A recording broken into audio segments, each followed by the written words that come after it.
আসসালামু আলাইকুম। এই মুহূর্তে আমি আছি সিঙ্গাপুরের প্রাণকেন্দ্র মেরিনা বে সেন্টস এলাকাতে। যারা পর্যটক তারা সিঙ্গাপুরের আর কোথাও যাক বা না যাক, কিন্তু এই মেরিনা বে সেন্টস এলাকাতে অবশ্যই আসতে হবে। কারণ সিঙ্গাপুর বলতে আমরা যেই জায়গাটাকে প্রধান আকর্ষণ মনে করি সেটা হচ্ছে এই মেরিনা বে সেন্টস এলাকা। এই এলাকাতে সিঙ্গাপুরের আকর্ষণীয় যে স্থাপনাগুলো সেগুলো রয়েছে, এবং কি এই এলাকাটা এত সুন্দর করেই কৃত্রিমভাবে তৈরি করা হয়েছে বিভিন্ন অট্টালিকা এবং কি বিভিন্ন প্রাকৃতিক উপাধি দিয়ে। এই এলাকাতে আসলে আপনার মন জুড়ে যাবে।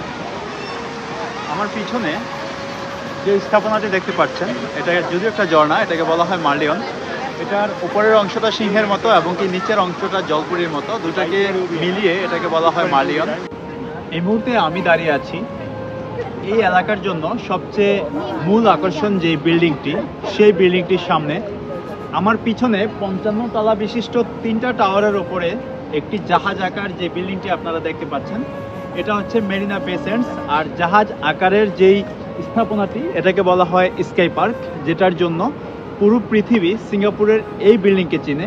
এই বিল্ডিংটি শুধুমাত্র একটি হোটেলই না, এটার ভিতরে রয়েছে কনভেনশন হল, আছে ওয়াটারফ্রন্ট, আছে বিভিন্ন শপিং মল, বিশ্বের বিভিন্ন নামি দামি ব্র্যান্ড এবং কি আন্তর্জাতিক মানের সকল খাদ্য।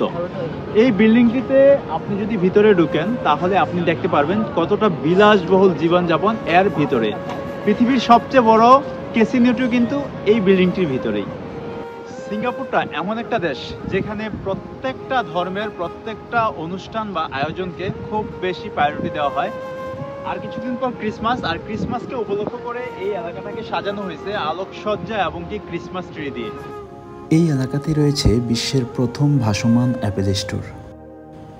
আপনি চাইলে এই river cruise by water B counter থেকে টিকিট কেটে নৌকা বা এই বোটগুলো দিয়ে এই পুরো এলাকাটিকে উপভোগ করতে পারবেন।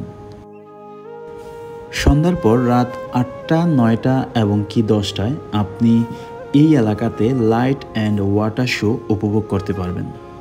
আজকের ভিডিও এ পর্যন্তই। কথা হবে অন্য কোনো দিন অন্য কোনো ভিডিওতে। ততক্ষণ ভালো থাকুন, সুস্থ থাকুন। আল্লাহ হাফেজ।